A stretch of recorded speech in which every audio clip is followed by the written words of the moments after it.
안녕하세요. 오늘도 사연 살롱을 찾아주셔서 감사합니다. 저는 30대 초반에 서울 동대문구에 사는 여성이에요. 제가 얼마 전 이 사연 채널을 알게 돼서 하나하나 듣고 있어요. 모든 이야기들이 다 제 이야기 같은 마음에 어느새 열혈팬이 되어버렸는데요. 이렇게 된 김에 제 이야기도 해보고 싶어서 오늘은 사연을 보내게 됐어요. 저한테도 열받는 시간들이 있었어요. 다른 분들보다는 좀 어린 나이에 겪은 일이라는 생각은 드네요. 그럼 이제 제 이야기를 본격적으로 해볼게요. 저는 정말 성실하신 부모님 아래서 자랐어요. 지금까지도 부모님은 남한테 손 한 번 안 벌리셨으니 말 다 했죠.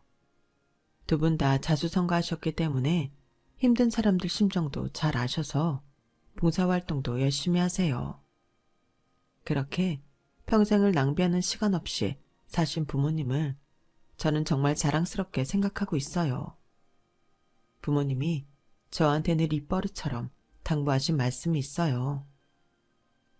미란아, 사람은 남을 도우면서 살아야 돼. 남의 걸 내 것처럼 탐하고 사면 결국 자기가 돌려받는다. 마찬가지로 내가 잘하면 그게 나한테 돌아와. 당하고 사는 건 안 되지만 남을 배려하는 마음을 가져야 돼. 그리고 자기 일에 책임을 지고 성실해야 돼. 저런 말을 부모님들이 곧잘하는 잔소리 정도로 여길 수도 있겠지만 저희 부모님은 그 말씀을 정말 실천하며 사시기 때문에 저에게는 많이 와닿았어요. 그렇게 사는 게 당연하다고 생각하면 컸고요. 하지만 남편과 시댁은 저희 집과는 아주 많이 달랐어요. 어딜 가도 말도 안 되게 자기 권리만 주장했어요. 심지어 시어머니는 핸드폰을 사서 자기가 고장을 냈고 무상 수리 기간이 지났음에도 공짜로 새 걸로 바꿔내라며 서비스 센터에서 호통을 치는 사람이었어요. 서비스 센터에서 볼 때는 진짜 진상이었을 거예요. 그 일은 제가 서비스 센터에 미안해서 시어머니한테 새 거 사주고 직원들한테 미안하다고 사과하며 마무리됐어요. 이거는 하나의 예에 불과하고 뭐든지 그랬어요. 처음에는 성격이 나랑 달라서 그러려니 했어요. 또 어디를 가든지 서비스가 뭐 딸려 나오는 거 없는지 그것부터 불을 켜고 보기 때문에 저게 재밌어서 저러나 싶은 생각도 있었죠. 한 번은 일본으로 가족여행을 간 적이 있는데 일본 문화는 준비하지 않은 서비스나 공짜는 안 주잖아요. 그런데 시어머니가 자꾸 호텔 프론트에 내려가서 별걸 다 공짜로 달라고 하는 바람에 제가 아주 진땀을 뺐어요. 말도 안 통하는데도 그쪽이 무슨 말인지 대충 아니 정말 창피하더라고요. 그런데 남편은 아무렇지도 않게 생각해서 이게 자란 환경이 달라서 그러는구나 그렇게 이해하고 넘어갔어요. 한 번은 시어머니 지인 딸이 결혼을 한다며 저희도 같이 가자고 해서 간 적이 있는데요. 식사를 뷔페로 했거든요.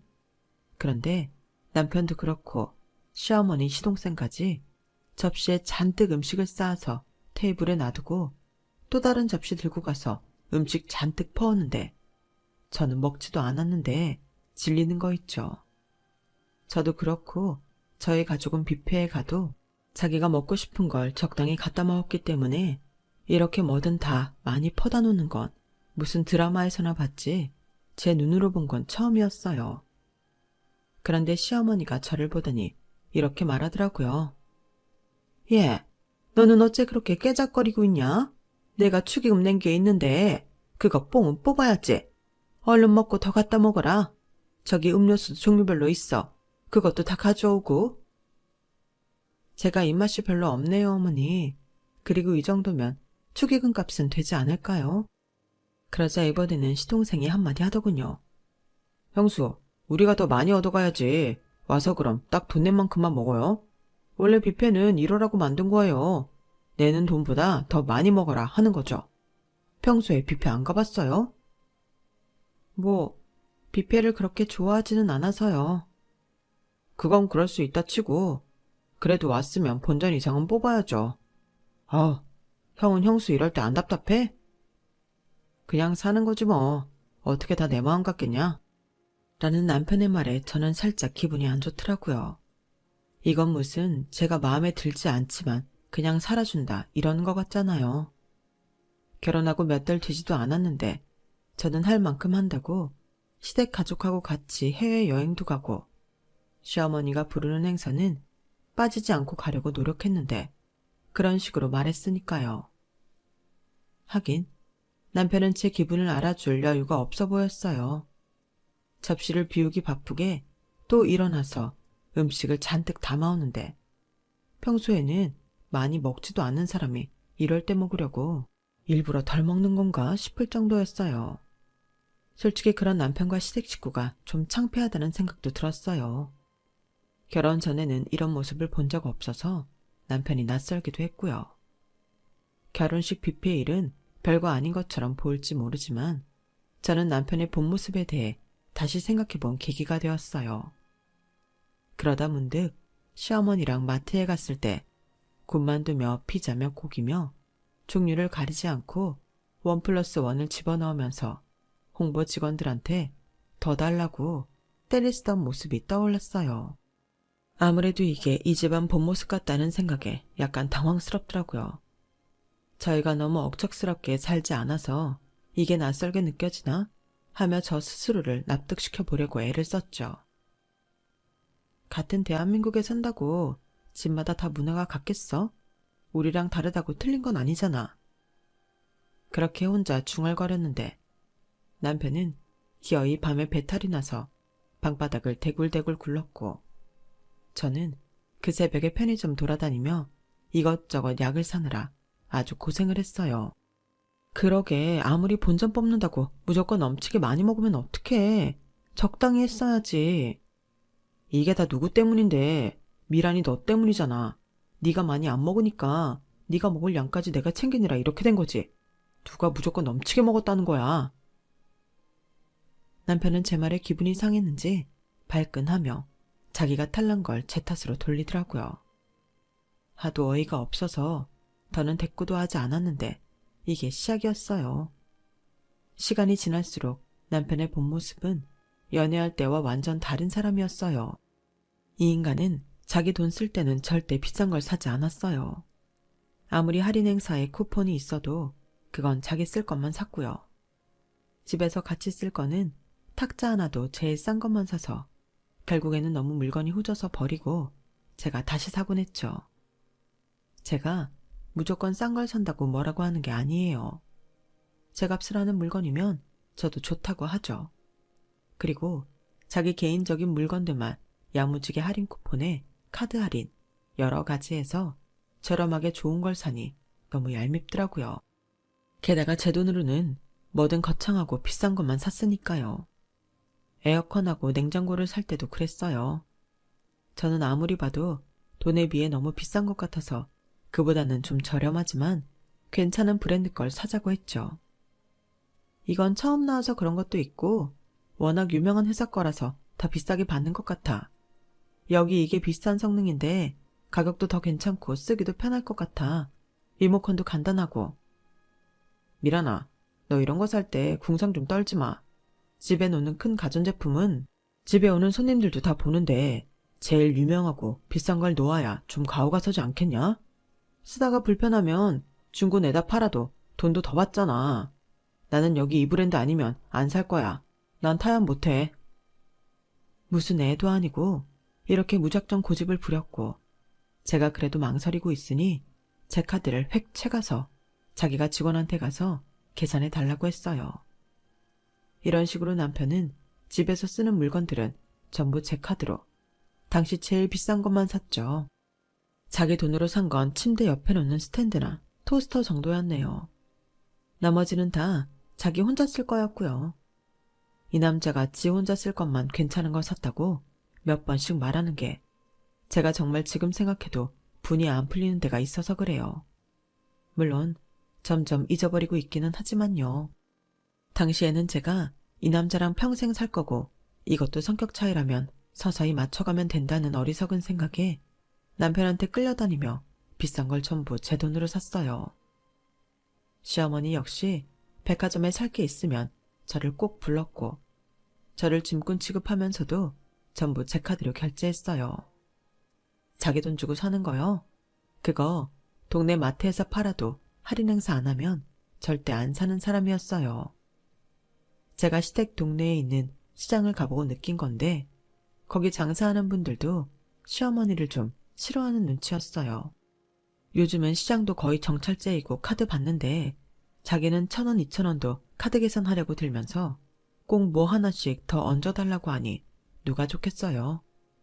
그렇다고 제가 간섭할 일 아니니 저는 제 할 일만 했죠. 옆에서 장본거 들고서 시어머니 따라다니는 거요.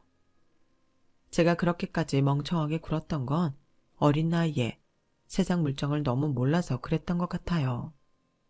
사실 저는 저희만 그렇게 안 살면 된다고 생각했거든요. 남편한테도 얘기를 잘하면 차차 바뀔 거라는 믿음도 있었고요. 그래서 시어머니는 시어머니 스타일대로 나는 내 스타일대로 살면 되니 굳이 시어머니 살림에 제가 끼어들어 이런저런 말을 할 필요가 없을 것 같았어요. 그렇게 시간이 지나고 제가 결혼하고 4개월쯤 지났을 때 시어머니가 저랑 같이 갈 데가 있다며 찾아오셨어요. 뭐가 되게 급해 보이셔서 따라 나섰죠. 시어머니가 저를 데리고 간 곳은 백화점 할인 행사장이었어요. 예, 여기가 1년에 한 번도 세일 안 하고 지나갈 때도 있어. 그런데 이 백화점에서만 딱 3일 한다잖니. 내가 여기 옷하고 가방 꼭 사보고 싶었는데 가격이 엄두가 안 났거든? 근데 세일한다는 거 보고 눈이 번쩍 떠지더라. 그래서 내가 바로 너랑 가야겠다 생각한 거야. 어머니, 근데 여기 세일해도 비쌀 것 같은데요? 보세요. 이거 브라우스 하나 가격이 다른 데보다 0이 하나 더 붙어 있어요. 그래도 이 정도면 되게 싼 거야. 아무튼 얼른 골라야지. 저기 사람들 봐라. 좋은 물건은 금방 빠지게 생겼어. 그러더니 저도 밀치고 다른 사람들도 밀치고 억척스럽게 자기가 사고 싶은 것들을 막 꺼내는데 저는 그걸 보기만 해도 질려서 멀찌감치 떨어져 있었어요. 사람들도 너무 많고 시어머니가 재보지도 않고 이것저것 자기 사고 싶은 걸 막 손에 쥐고 가는 걸 보니 저는 사고 싶은 생각이 전혀 들지 않더라고요. 시어머니는 계산대 앞에 서더니 큰 소리로 저를 불렀어요. 얘 새아가 나 다 골랐다. 이리 와라. 저는 얼떨결에 시어머니한테 갔죠. 그랬더니 아주 자랑스럽게 직원한테 이렇게 말하더군요. 우리 며느리인데 얘가 다 계산할 거예요. 얘한테 말하면 돼요. 저는 직원이 말해주는 어마무시한 가격을 카드로 결제했고 시어머니는 제가 결제하는 걸 보자마자 물건은 다 저한테 떠넘기고 다른 데를 구경한다며 벌써 혼자 어디로 가버리더라고요. 명품이 세일을 한다고 얼마나 싸겠어요. 그런데 자기 원하는 대로 전부 사버리니 이거는 세일하는 의미도 없게 제 카드로 엄청난 돈이 나가겠더라고요. 저는 거기서 이거 다 내가 못 내겠다. 결제 취소하고 저랑 어머니 카드로 나눠서 하든지 하자. 그런 말도 못하고 쇼핑백들을 들고서 시어머니를 쫓아서 얼른 따라가야 했어요. 시어머니는 할인 안 하는 매장에서는 일절 사지 않고 이것저것 해보기만 하면서 저 들으라는 듯이 얘, 이거 너무 이쁘지 않니? 나한테 너무 잘 어울린다, 그치? 이 나이에 이 정도는 해줘야 되는데. 아, 이거 정말 괜찮다. 나는 언제 이런 거 사보나? 하는데 저는 그저 빨리 집에만 갔으면 좋겠더라고요. 결국 제가 그 어느 것도 사줄 것 같지 않자 시어머니는 뚱한 표정을 지으면서 이렇게 말하더군요. 다음에 저기 세일 한번 한다는데 그럼 그때 나와 봐야겠다. 근데 세일 때 내가 골라놓은 게 있으려나 모르겠다. 하면서 자기가 찜해둔 물건이 마치 자기 것이라도 되는 것처럼 입맛을 다시며 아쉽게 돌아섰어요. 그렇게 쇼핑을 다 마치고 백화점 앞에 택시가 도착하자 시어머니는 자기가 타고 물건을 싣고 나니 문을 탁 닫고 저한테 인사도 없이 그냥 가버리더라고요. 저는 진짜 너무 황당해서 말이 나오지 않았어요. 이건 어디서 덤탱이를 써도 이렇지는 않았을 거예요. 와, 이건 진짜 해도 해도 너무하네. 말은 그렇게 했지만 저는 그때까지만 해도 남편하고 잘 살아보고 싶은 마음이 더 컸기에 제 마음이나 잘 달래고 넘어가자 싶어서 백화점 안 카페에 가서 커피와 디저트를 먹으며 분을 삭히고 집으로 갔어요. 그런데 그때 일을 따지고 넘어갔어야 되는 거였어요. 남편하고 시댁이 그 후로도 저를 호구잡는 일이 계속됐거든요. 아니, 시어머니만 그러면 나이도 많고 구식이라 사고방식이 이상하다고 생각하고 넘어갈 수 있었겠죠. 그런데 남편까지도 저한테 하는 게 너무 웃긴 거예요.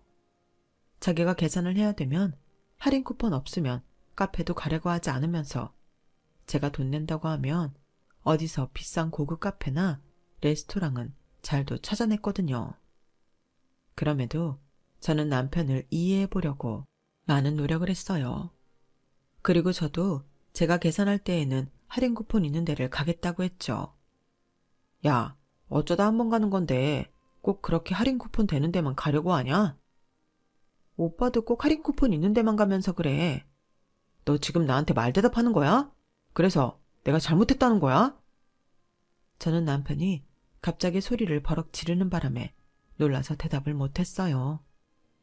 저는 괜히 기가 죽어서 남편이 가자는 비싼 브런치 카페에 갈 수밖에 없었고요. 그날 남편은 아무 일도 없었던 것처럼 비싼 음식을 먹으며 낄낄거리고 농담을 했지만 저는 음식이 목구멍으로 잘 넘어가지도 않았고 이 사람은 대체 나를 뭘로 생각하는 걸까 하고 생각이 많아졌어요. 그러다가 제가 열받는 일이 생겼어요. 방 청소를 하다가 보니 결혼 전 남편하고 커플로 샀던 손목시계가 안 보이더라고요. 그것도 꽤나 비싼 거라서 저는 별로 사고 싶지 않았는데 남편이 너무 갖고 싶다고 졸라서 어쩔 수 없이 샀던 거였어요. 저한테 그 손목시계 세트는 나름 남편과 제가 커플로 앞으로도 쭉 이어갈 거다라는 의미를 가진 것이어서 다른 데 두었나 싶어 열심히 찾아봤죠. 하지만 아무리 집을 뒤져도 손목시계 세트가 나오질 않았어요. 제가 하루 종일 여기저기 뒤지고 다니자 저녁쯤이 돼서야 남편은 배를 긁으며 물어봤어요. 아니, 대체 뭘 찾길래 그렇게 하루 종일 뒤져? 뭐 때문에 그래? 우리 커플 손목시계 있잖아. 그거 원래 내 화장대 왼쪽 보석 케이스 위에 뒀는데 안 보여서 혹시 어디 있는지 알아? 아, 그거 중고 사이트에 올려서 팔았는데. 뭐? 뭐라고? 그걸 팔았다고? 그건 뭐 딱히 좋은 것도 아니고 그래도 브랜드 값이 있어서 그런지 꽤 돈 받았어. 내가 요새 용돈이 좀 쪼들려서 그걸로 해결했지. 그거 오빠가 사고 싶다고 하도 졸라서 내가 다른 거 쓸 거 안 쓰고 산 건데 그거 우리한테 중요한 거 아니었어?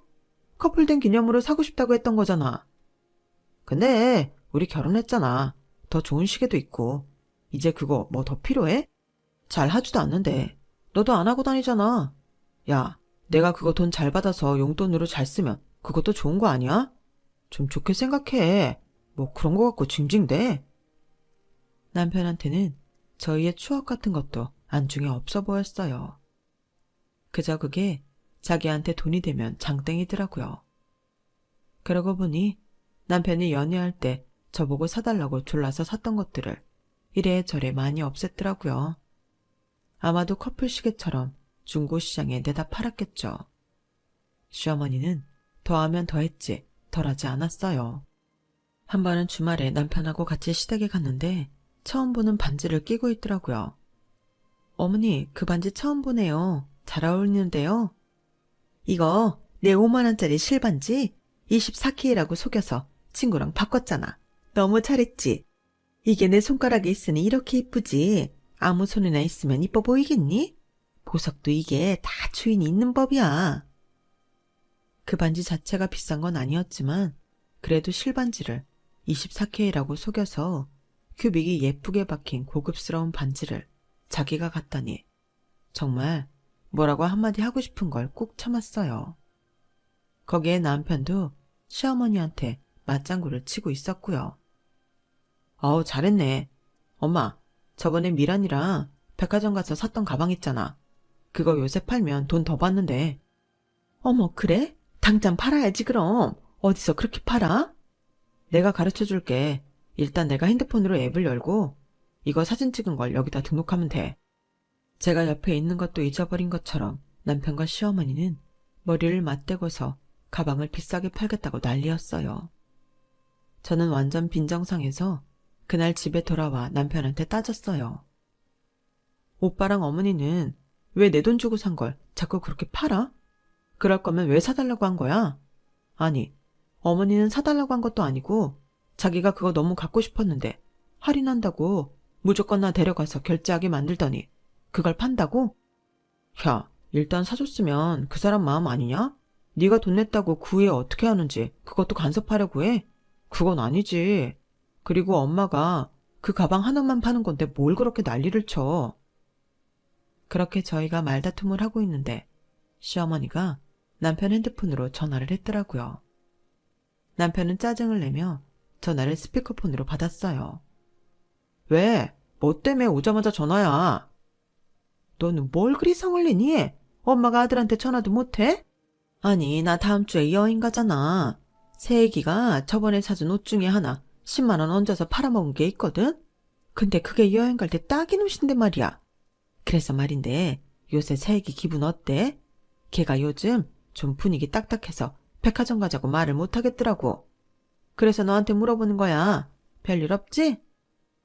그 말에 남편은 제 눈치를 보더니 헛기침을 하며 나중에 다시 이야기하자면서 전화를 끊어버렸어요. 저는 정말 이 두 사람한테 이리저리 이용당하고 있다는 기분에 너무 속상하고 남편 놈이 보기 싫더라고요. 정 떨어진다는 말이 뭔지 너무 잘 알겠더군요. 그때 막 저는 임신을 해서 초기였고 몸 관리도 잘 해야 했기에 마음을 다스리자는 생각하며 좋게 마음 먹으려고 했어요. 그래도 전처럼 남편과 시어머니한테 돈을 써주고 싶지는 않았죠. 제가 전과 같지 않다는 걸 안 남편은 제가 임신을 했음에도 점점 냉정해졌고 저희는 제가 아이를 낳을 때까지 계속 거리를 두고 지냈어요. 제가 그때 한 가지 희망을 가졌던 건 아이가 태어나면 달라질지 모른다는 거였어요. 그래도 자기 자식이고 친손주인데 이쁠 거 아니에요. 하지만 이 집안 사람들은 전혀 그렇지 않더라고요. 친정에서는 첫손자가 태어났다며 온갖 것을 다 해줬는데 시어머니는 세일하는 기저귀 한 박스 보낸 게 다였어요. 게다가 무슨 수입 제품이라며 큰소리 떵떵 치며 신생아 옷을 사왔다는데 저는 그런 브랜드를 본 적도 없었거든요. 게다가 옷이 너무 조잡하고 천이 별로여서 아이한테 입힐 수가 없겠더라고요. 그런데 나중에 보니 그건 중국산 짝퉁이었어요. 제가 꼭 비싼 걸 바라는 게 아니에요.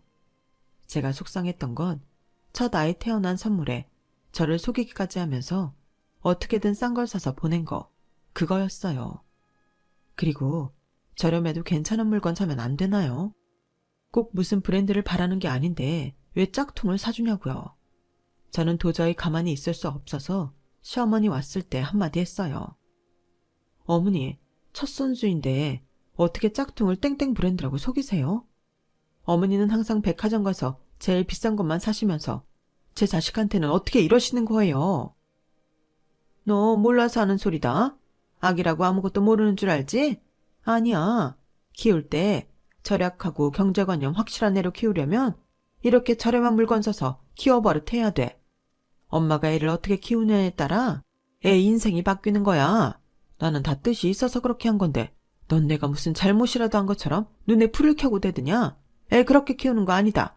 아껴 쓰는 걸 가르쳐야지. 그럼 어머니는 오빠 어떻게 키우셨길래 저래요? 비싼 건 죄다 다 제 돈으로 사고 자기 돈을 일절 안 쓰고 같이 사는 와이프인 저한테도 인색하게 구는 거. 그게 어머니 교육 방법인가요? 저는 그런 거 반대예요. 그러니까 저 이 옷 안 입힐 거고요. 어머니가 사온 할인 행사 제일 싼 제품 기저귀도 안 쓸 거예요. 저는 그런 아들 만들고 싶지 않거든요. 그리고 경제관념 철저히 해야 된다고 하셨죠? 저도 앞으로 더 경제관념 철저하게 앞으로 어머니 용돈이나 어머니한테 쓸 건 다 오빠 돈으로 하겠습니다.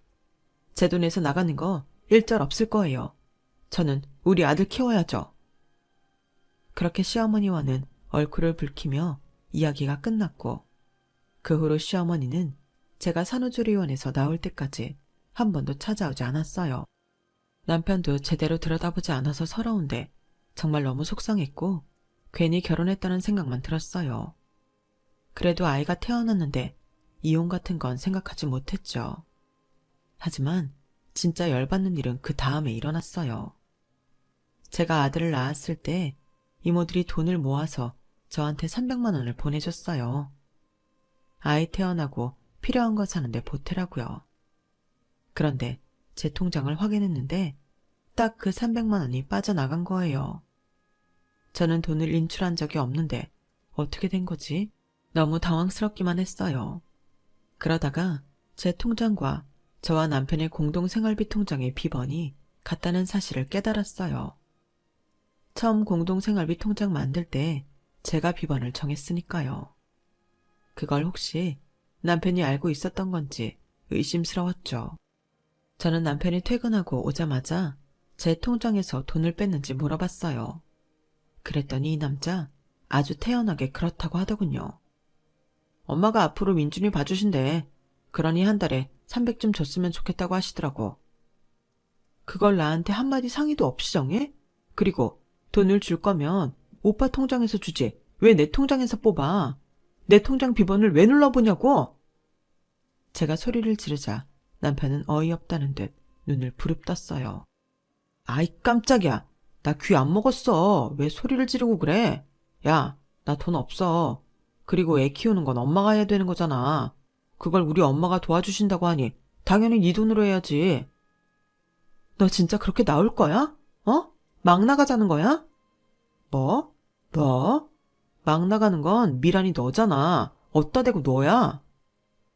저는 그날 너무 화가 나서 잠이 오질 않았어요.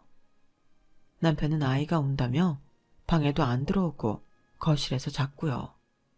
이대로는 더 이상 답이 없다고 생각한 저는 남편이 출근하자마자 트럭을 불러서 제 카드로 결제한 비싼 가전제품이며 가구들을 전부 빼서 친정으로 보냈어요. 그리고 저는 택시를 불러 아이를 데리고 친정으로 갔고요. 이게 다 무슨 일인가 놀라서 저와 아이를 보던 친정 부모님은 제가 그동안 있었던 이야기를 하나하나 털어놓자 화가 나서 어쩔 줄 몰라 하셨어요. 그리고 그날 저녁 남편이 전화를 했더라고요. 야, 집이 이게 어떻게 된 거야? 왜 이렇게 휑해? 아무것도 없잖아. 너 지금 어디야? 어디 있냐고? 남편의 고함이 핸드폰 밖으로 들렸는지 뒤에 있던 아빠가 제 핸드폰을 뺏어서 남편한테 한마디 했어요.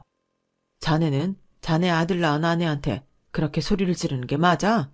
이제 조리원 나와서 겨우 몸푼 애한테 할 짓이야. 그리고 우리 딸한테 들어온 300만 원 찾아서 자네 어머니 줬다며 미란이한테 물어보지도 않고 말이야. 나 그동안 자네랑 자네 어머니가 미란이한테 어떻게 했는지 다 들었어. 나는 적어도 집에서 쓰는 가전제품하고 가구들은 둘이서 반반 나눠서 낸 줄 알았어. 근데 미란이가 다 했더군. 온갖 비싼 물건은 죄다 미란이 카드로 쓰고 미란이는 그거 갚느라 자기는 돈 한 번 못 써보고 말이야. 이보게, 나는 그런 사회 필요 없네. 내 딸이 어디 모자란 것도 아닌데 내 딸을 호구 취급하는 그런 집안에 왜 둬야 하나? 자기 마누라 하나 못 챙기고 지 엄마하고 똑같이 논 놈을 뭘 믿고 내 딸을 맡겨? 다 필요 없네. 자네 갖고 단단히 하고 있어. 아빠의 추상 같은 호령에 남편은 아무 대답도 못하고 전화를 끊는 것 같았어요. 그리고 얼마 안 있어 엄마한테 시어머니가 전화를 했더라고요. 엄마는 아예 우리 다 들으라고 스피커폰으로 돌려놓고 시어머니 전화를 받으셨어요. 사돈이 이번에 무슨 오해를 하신 것 같은데요. 제가 300만 원 받은 건 그냥 받은 거 아니고 애 돌봐줄 값이에요. 그리고 미란이한테서 무슨 말을 어떻게 들으셨는지 모르겠지만 이러시는 거 아닙니다. 그래서 제가 한마디 했어요. 어머니, 저희 민준이 명품 옷이라며 중국산 짝퉁 사다 주셨죠? 그러면서 뭐라고 하셨어요? 애들 때부터 경제관념을 잘 심어줘야 된다고 하셨죠. 제가 볼 때는요. 자기 마누라 통장에서 마음대로 돈 빼서 지 엄마 주는 그런 경제관념은요. 남의 뒤통수 치는 관념이에요. 그리고 언제 저한테 아이 봐준다고 하셨어요? 그런 말 안 했잖아요. 제가 어머니 아는데요. 그 돈으로 쇼핑이나 하시겠죠. 그리고 친구들 속여서 비싸게 팔아먹고요. 안 봐도 다 보이네요. 저 그런 경제관념 가진 집안에서 우리 아들 키우고 싶지 않아요. 제 아이 미래 망치기 싫다고요. 아니, 난 분명 사돈한테 전화를 했는데 왜 네가 대답하냐? 아무튼 그래서 네가 지금 이혼이라도 하겠다는 거야? 그러자 이번에는 엄마가 화를 내며 말씀하셨어요. 되게 호랑말코 같은 아들놈하고 우리 딸 더는 같이 못 둬. 내가 이혼시키고 말 거야. 이 못된 여편네야. 엄마의 말에 시어머니는 당황해서 우물쭈물 하더라고요. 그리고 잠시 후 남편이 집 앞에 찾아왔어요. 엄마 아빠는 저한테 나가지 말라고 하고 두 분이 나가셨어요. 그러자 남편은 놀라서 머뭇대더니 바로 그 자리에 무릎을 꿇더라고요. 장인어른 장모님, 제가 잘못했습니다. 이게 다 제가 부족한 탓이에요. 그래도 이혼은 아니죠. 앞으로 잘할 테니 지켜봐 주세요. 저희 결혼한 지 2년도 안 됐는데 이혼은 아닌 것 같아요. 그 사람 지금 아이 낳고 호르몬 때문에 감정 조절 안 돼서 그런 거니 제가 잘 타일러서 같이 잘 살겠습니다. 그러자 엄마가 안으로 저벅저벅 들어오더니 소금 한 바가지를 들고 나가 남편 머리에 확 퍼부었어요. 정신 차려 이놈아. 우리 미란이가 감정 조절이 안 돼서 그래? 너 같은 놈을 두고 적반하장이라고 하는 거야. 그동안 내 딸 저런 인간들 때문에 속 썩었을 생각하면 속 터져. 너 우리 집안 정신적으로 피해 입힌 것까지 싹 다 갚을 준비나 하고 있어. 아니, 이렇게 저한테 화내실 일이 아니에요. 오해하신 게 있어요. 저는 더 참지 못하고 밖으로 나갔어요. 이미 맞은편에 사는 사람들과 아래 위층에서 다 나와서 저 애를 지켜보고 있었어요. 저는 그런 건 다 상관없었어요. 야, 네가 내 카드 아니면 비싼 가전제품은 하나도 안 사고 고작 침대 스탠드나 사놓고 생색내고 결혼 전 커플시계 사달라고 지가 졸랐던 것까지 나한테 말 안 하고 팔아서 지 용돈 쓰고 네 엄마는 나 백화점에 무작정 끌고 가서 명품 브랜드 할인한다고 싹쓸이 하다시피 산 다음 친구들한테 웃돈 얹어서 팔고 그래놓고 자기 손자 태어나는데 경제관념 길러야 한다고 제 일상 기저귀에 짝퉁 옷 사다 준 게 어디가 오해냐? 어? 그게 내 감정 조절하고 무슨 상관이야. 여기 계신 분들한테 물어볼까? 저기요, 이 인간들이 그래놓고 제 통장에서 이모들이 아이 축하한다고 보내주신 돈 300만 원 몰래 빼다 지네가 꼽을 쳤어요. 이게 제가 감정 조절이 안 되는 거랑 상관 있나요? 감정 조절 안 될 만하지 않아요? 야, 이 쫌팽이 같은 새끼야. 너는 네 돈만 절대 안 쓰는 절대적 절약하면서 누구한테 덤탱이를 씌워. 너 진짜 오늘 나한테 죽어볼래? 제가 정말 마대자루라도 들고 한 대 때릴 기세를 보이자 남편은 사람들을 해치고 비상계단으로 뛰어내려가 도망을 쳐버렸어요. 그날 이후 저는 지방의 경치 좋은 데에 사시는 이모 댁으로 가서 아들과 함께 잠시 쉬기로 했어요. 그 사이 아빠와 엄마는 변호사를 선임하고 저 대신에 이혼 소송을 준비하셨고요. 저희 부모님이 봉사다니고 좋은 일 많이 한다니 남편과 시어머니는 무슨 순둥이라고만 생각했는지 마음대로 하라며 큰 소리 쳤다는데 이혼 서류에 저한테 돈 쓰게 했던 증거자료며 주변 사람들 증언까지 싹 다 준비해갔더니 손을 달달 떨며 우리 이제 어떻게 해야 되냐고 울상을 지었다더군요. 하지만 이미 때는 늦었고 남편은 꼼짝없이 이혼 소송을 해야 했죠. 저희가 살던 집은 엄마가 대신 부동산에 가서 내놓았어요. 엄마는 주말에 제가 있는 이모네 내려와서 이렇게 말했어요. 이모랑 미리 말한 건데 너 좀 진정될 때까지 여기 있는 게 좋겠다. 너 서울에 있으면 저 인간들이 또 너 찾아오고 괴롭힐 것 같아. 집은 아빠랑 내가 알아서 처분할 테니까 신경 쓰지 마라. 아니, 어떻게 저렇게 자기 마누라를 우습게 하는 인간이 있지? 최서방 그렇게 안 봤는데 내가 정말 사람을 잘못 봤다. 이게 뭐 엄마 책임이야, 내 책임이지. 내가 사람을 잘못 본 거지. 그래도 인생 더 산 내가 잘 알아보고 너를 말렸어야 되는 건데. 그런 말 하지 마, 엄마. 나 우리 민준이 정말 잘 키울 거야. 저런 인간들처럼 살지 않게 바르게 키울 거야. 그렇게 저는 단단히 다짐했고 엄마도 힘 닿는 만큼 도와주시겠다고 하셨어요. 저는 그때 친정 부모님과 가족들이 얼마나 큰 힘이 되는지 절실하게 느꼈죠. 결혼해서 친정 식구가 얼마 없으면 그건 그거대로 참 쓸쓸하겠다고 절감했고, 그래서 식구가 적거나 부모님 돌아가신 친구들한테 마음에서 깊이 연민을 느끼게 됐어요. 그렇게 제가 이모네에서 아들과 있는 동안 부모님은 집을 팔고 부모님 집과 가까운 데에 저희가 살 만한 작은 아파트를 마련해 주셨어요. 저와 아들은 이혼 소송이 끝날 무렵에야 서울로 왔고요. 남편은 어떻게든 위자료를 안 내려고 저를 유책 배우자로 만들려고 갖은 노력을 했지만 뜻대로 되지 않았어요. 제가 책 잡힐 일을 한 게 없는데 없는 이야기를 만들어낸다고 그게 통할 리 있겠어요? 그 인간은 마지막까지 정말 비열한 모습만 보여주다가 소송에서 지고 저희 집에 정신적 피해 보상까지 해주게 됐어요. 남편 변호를 맡았던 변호사도 자기한테 거짓말했다고 화를 내며 소송하겠다고 했고, 그 바람에 남편은 2중 3중으로 돈이 깨지게 됐죠. 그런데도 마지막까지 아주 자기 잘난 척만 하더라고요. 야, 아무리 이혼해도 민준이 아빠는 나야. 너 민준이 똑바로 키워. 안 그러면 나 진짜 가만 안 있을 거야. 이보세요, 최민준 씨. 진짜 영화의 유명한 대사 한마디를 안 할 수가 없네. 너나 잘하세요. 네? 네가 민준이를 보러 와? 절대 안 될 말이지. 너란 인간이 어떤 구실로 또 돈 뜯어내려고 애한테 상처 줄지 너무 보이는데 내가 가만히 있을 것 같아? 우리 엄마 아빠 이모들은 가만히 있겠니? 너도 머리가 있으면 생각이라는 걸 좀 해라. 야, 너 내가 머리 나쁘다고 지금 욕하는 거야?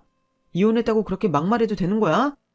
너는 같이 살 때도 나한테 막대했는데 이런 말 하는 게 뭐 어때서? 그리고 너 머리 나쁜 건 아나 보다. 진짜 끔찍하다. 그러니까 다시는 보지 말자. 알았냐? 그렇게 헤어진 게 벌써 4년째네요. 그 이후로 저는 남편과 한 번도 마주친 적이 없어요.